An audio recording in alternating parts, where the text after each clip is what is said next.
Quand vous regardez en arrière, combien de fois avez-vous commencé un projet sans pouvoir le terminer? Que ce soit la planification d'un voyage, la réalisation d'une formation ou même l'entrepreneuriat.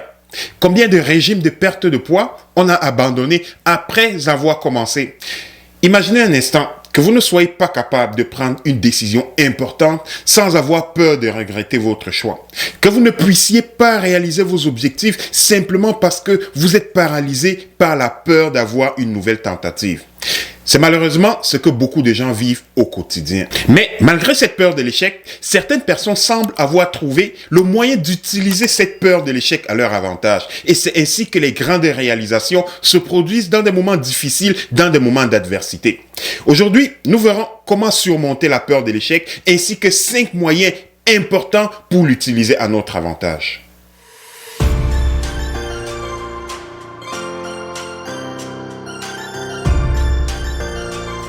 Combien de fois avons-nous eu envie de changer d'emploi, de changer de carrière, mais nous avons mis énormément de temps à prendre cette décision? Simplement parce que nous avons été paralysés par la peur de regretter notre choix, la peur d'échouer dans cette tentative de changement. Rassurez-vous, vous n'êtes pas les seuls. Lorsque nous sommes face à des situations comme celle-ci, nous vivons une espèce de conflit intérieur dans laquelle, d'une part, nous sommes pris par notre désir ardent de changer de carrière, d'aller vers un objectif spécifique, et d'autre part, nous sommes paralysés par la peur d'échouer de nouveau, par la peur de décevoir même ceux qui nous avaient fait confiance. Simplement parce que cette décision représente un risque beaucoup trop important. Nous risquons notre emploi actuel et nous risquons même de perdre notre sécurité financière. Mais malgré tout, ce changement reste important. Même les leaders les plus accomplis de ce monde vivent cette peur de l'échec. C'est ainsi que ces leaders peuvent aller jusqu'à prendre des décisions beaucoup moins audacieuses pour éviter des risques ou encore de douter d'eux-mêmes dans des moments cruciaux. Dans des moments où on attend d'eux une certaine réaction, ils doutent parce qu'ils ont peur d'échouer. Mais par contre, les leaders chevronnés, eux, savent utiliser cette peur plutôt qu'un catalyseur d'apprentissage. Ils restent ouverts à de nouvelles idées. Alors, lorsque vous êtes dos au mur, lorsque vous êtes pris dans ce cercle vicieux de doute et de peur de l'échec, lorsque vous êtes mis en question tous les objectifs que vous vous êtes faits, c'est à ce moment-là que vous faites appel à ce que j'appelle généralement votre instinct de survie dans la peur de l'échec. Mais par contre, lorsque nous savons comment utiliser cette peur de l'échec à notre avantage, elle devient plutôt un moteur de succès, un catalyseur d'inspiration parce que nous sommes dos au mur. Nous faisons appel à cet instinct de survie. C'est exactement pourquoi les grandes idées surgissent dans des moments de crise et dans des moments de difficulté. Alors, tel que je vous l'ai dit, voici 5 moyens importants pour utiliser la peur de l'échec à notre avantage. L'étape numéro 1, c'est l'apprentissage par l'échec. Nous savons tous que l'échec fait partie de la réussite. S'il vous est possible de ne plus jamais avoir peur, si vous pourriez choisir de ne plus craindre l'échec et d'être capable d'affronter tous les événements auxquels vous faites face dans le quotidien avec confiance, détermination et sérénité.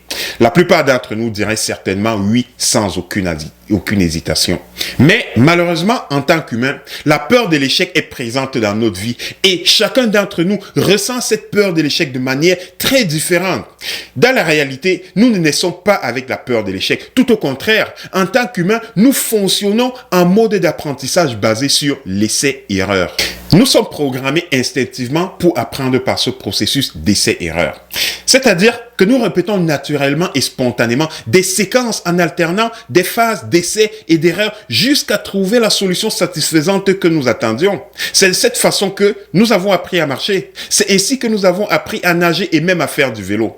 En fait, si on regarde autour de nous, tous les apprentissages importants que nous avons faits dans notre vie jusqu'au jour d'aujourd'hui ont été basés sur ce processus d'essai-erreur. Nous fonctionnons comme ça et étonnamment, certaines cultures et certaines éducations même se sont mises à diaboliser l'erreur ainsi que l'échec, prônant ainsi une espèce de culture de la réussite tout en oubliant que l'échec fait partie de la réussite. C'est ce qui génère chez la plupart des gens une certaine peur illogique que certaines personnes éprouvent lorsqu'elles doivent faire face à ce processus d'essai-erreur. Mais pourtant, cette phase est importante dans notre croissance et même dans notre apprentissage.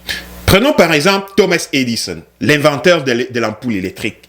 Il a fait, et tenez-vous bien tranquille, plus de 10 000 essais infructueux avant de trouver une ampoule électrique qui soit fonctionnelle.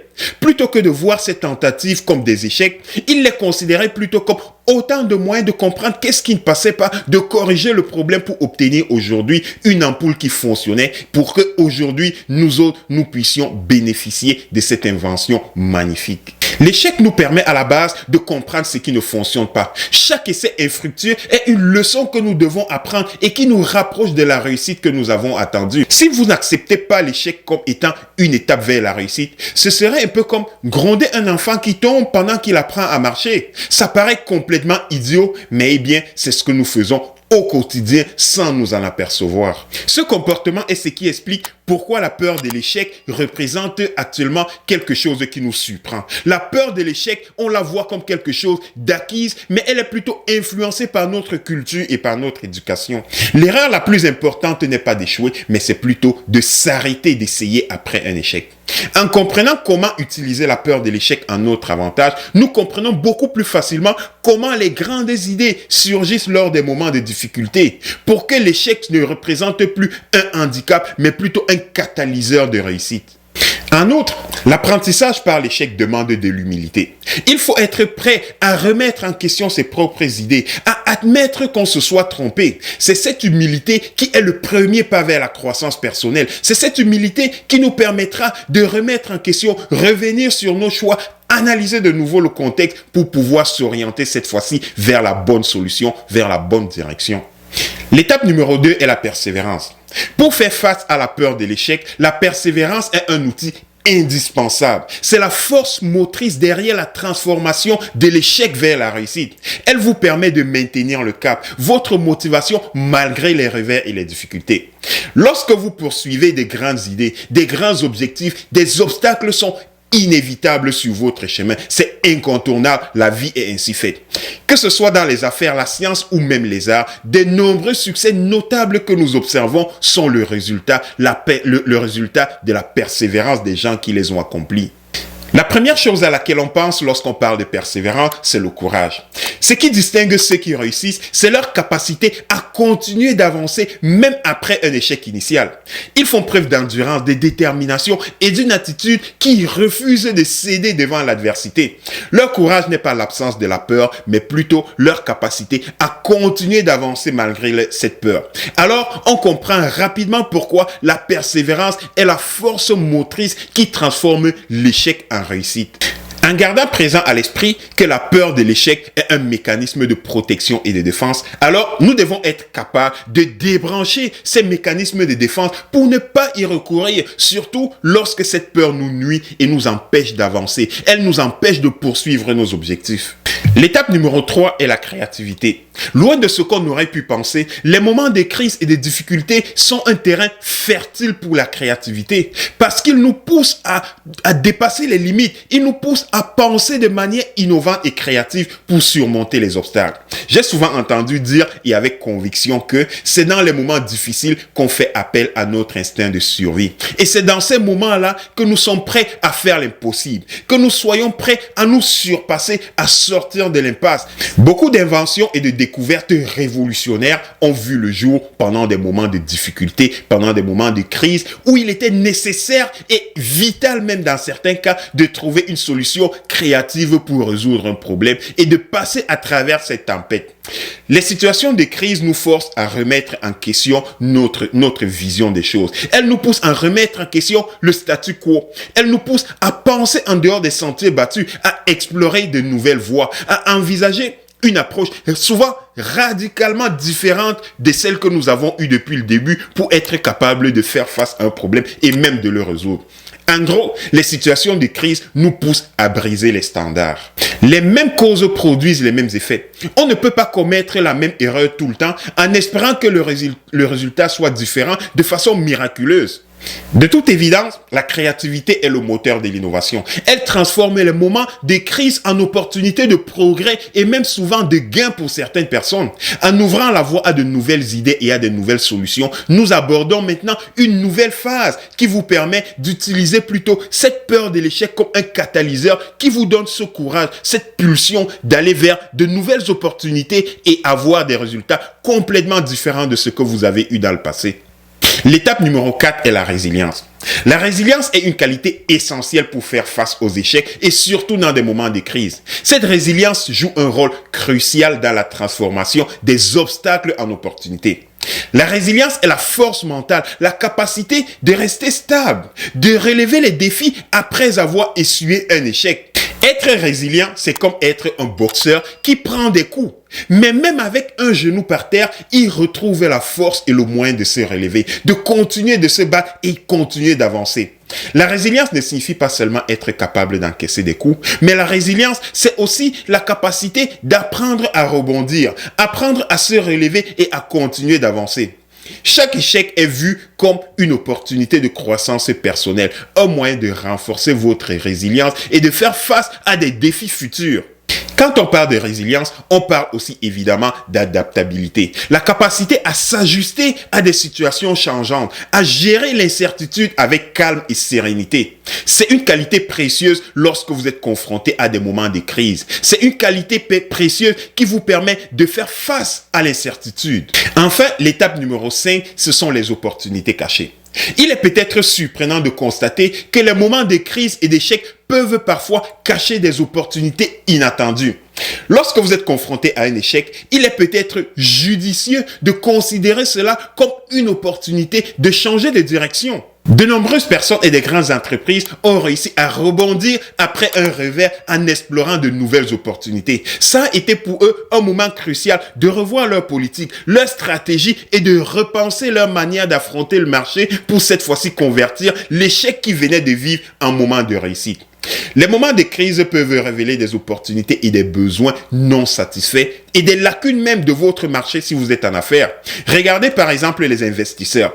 Les meilleures acquisitions qu'ils ont faites ont été pendant les moments de crise parce qu'ils se sont rendus compte que la crise dans laquelle on était a créé des lacunes et même des besoins insatisfaits et comme des gens très opportuns, ils ont saisi ces opportunités et ils en ont fait des fortunes. C'est dans ces moments où les grandes opportunités se présentent et ça représente pour des gens avertis des gains immenses. En identifiant les besoins et les lacunes durant les moments de crise, vous pouvez ouvrir la voie à de nouvelles opportunités, à des innovations significatives, à la créativité, même des produits ou des services qui n'existaient pas parce que pendant ces moments de crise, vous détectez des besoins, vous détectez des lacunes et ça se convertit pour vous en opportunité. L'échec est souvent l'occasion de redéfinir votre vision du succès. Il peut vous amener à réfléchir à vos objectifs, à réajuster votre vision pour atteindre des réussites ou des objectifs significatifs. En matière d'échec et de réussite, vous serez certainement surpris de voir combien de grandes entreprises, des personnes célèbres ont connu l'échec, des échecs dans la plupart du temps cuisants avant de connaître la gloire. L'échec peut parfois être un signal qui vous rappelle que vous devez peut-être réévaluer vos objectifs, réajuster votre approche. Vous avez peut-être déjà pris des bouchées trop grosses, raison pour laquelle vous êtes en panique et ça représente pour vous une étape insurmontable. Lorsque vous faites face à des moments de crise et d'échec, il est peut-être nécessaire de réévaluer vos objectifs, de réajuster votre approche pour vous assurer que vous prenez en compte tous les éléments importants qui vont jouer à votre faveur pour que cet échec soit transformé en réussite ou même simplement en opportunité de réussite. La flexibilité est essentielle lorsque vous rencontrez des obstacles. C'est pour ça qu'il faut être agile. Il est important de s'adapter aux circonstances et être prêt à ajuster vos objectifs pour continuer d'avancer vers la réussite. Lorsque vous rencontrez des échecs, c'est peut-être le moment idéal pour identifier de nouvelles opportunités et être capable de pivoter votre façon de faire. Rappelez-vous de l'exemple de tantôt, des rénovations majeures. À la suite de ces rénovations, on voit plein d'opportunités de changer l'emplacement des meubles ou de se débarrasser de certains meubles anciens pour faire acquisition de nouveaux équipements qui vont pouvoir correspondre au nouvel environnement. L'échec est un compagnon inévitable sur le chemin du succès. Aujourd'hui, je vous encourage à faire de votre peur un allié et non un ennemi. N'hésitez plus à démarrer ce projet que vous repoussez depuis longtemps parce que vous attendez de réunir les conditions parfaites et idéales pour le commencer. Faites ce pas audacieux qui vous bloque en arrière, ce pas audacieux vers le changement de carrière que vous désirez tant, mais que vous n'avez jamais osé faire de peur de perdre votre sécurité financière. Acceptez que l'échec est une étape naturelle vers la réussite et que chaque tentative infructueuse est une occasion d'apprentissage. Ne laissez pas la peur de l'échec vous retenir. Le monde a besoin de vos idées, de votre créativité. Votre environnement a besoin que vous soyez persévérant pour continuer dans la démarche que vous êtes lancée. Alors, n'hésitez pas. Apprenez de l'échec. Avancez avec confiance et sérénité vers vos objectifs. Utilisez l'échec comme un catalyseur de réussite. Détectez les opportunités de croissance. Seule la défaite véritable est de n'avoir jamais vraiment essayé. Combien de fois vous allez regretter en vous disant « si je l'avais fait, si j'avais essayé ». Alors, n'attendez plus. C'est votre moment lorsque vous avez un objectif. Le moment d'embrasser vos rêves. C'est le moment d'avancer vers vos objectifs. C'est le moment de vivre votre passion. Ne restez pas avec une passion frustrée parce que vous n'avez jamais osé aller de l'avant. Vous n'avez jamais osé affronter, confronter votre peur. C'est à vous de créer le moment idéal pour avancer. Ce moment-là n'apparaît pas tout seul. Vous devez le créer. Ne craignez pas les décisions audacieuses. Combien de fois on a eu peur de faire des choses parce qu'on pense que c'est trop grand? Transformez votre peur de l'échec en un tremplin vers des sommets que vous avez imaginés. Alors n'oubliez jamais ceci, même les leaders de ce monde, les plus grands leaders de ce monde font face à la peur de l'échec. Mais qu'est-ce qui fait la différence? C'est leur façon de transformer cette peur de l'échec en une puissante force motrice qui les distingue des autres. Les moments de crise ne sont pas des ennemis, mais plutôt des opportunités pour réussir. Chacun d'entre nous peut devenir le leader de sa propre histoire. Vous avez le devoir et le pouvoir d'agir, de mettre en avant votre art de transformer l'adversité en opportunité. C'est tout un talent que vous avez, mais il faut simplement oser le faire. Vous avez la capacité de transformer votre peur de l'échec en un allié puissant vers la réussite. Alors, n'ayez pas peur des moments de crise. Les moments où l'échec est présent sur votre chemin et les défis se dressent sur votre parcours. Vous êtes les leaders de votre propre avenir et c'est à vous de créer ces moments de lumière, ces moments d'inspiration, même lorsque tout paraît obscur, lorsque tout paraît perdu. Vous avez la carte entre les mains qui vous permettra de jouer cette game qui va vous amener vers la réussite. C'est une question d'audace. Il faut oser, mais avec confiance et sérénité, parce que certainement vous en êtes capable. C'est tout pour aujourd'hui. En espérant que vous avez trouvé ces informations utiles et que vous les mettrez en pratique. Pour ne rien manquer, abonnez-vous à cette chaîne et rejoignez-nous dans un prochain épisode dans le contexte du leadership authentique. Si vous l'avez aimé, n'hésitez pas à partager cette vidéo. N'hésitez surtout pas à nous poser vos questions dans les commentaires et nous y répondrons dans nos prochaines vidéos. Mon nom est Abel de Pac Bay Motivation. Ensemble, bâtissons cette communauté de leaders. Soyez des leaders inspirants. Merci et à la prochaine.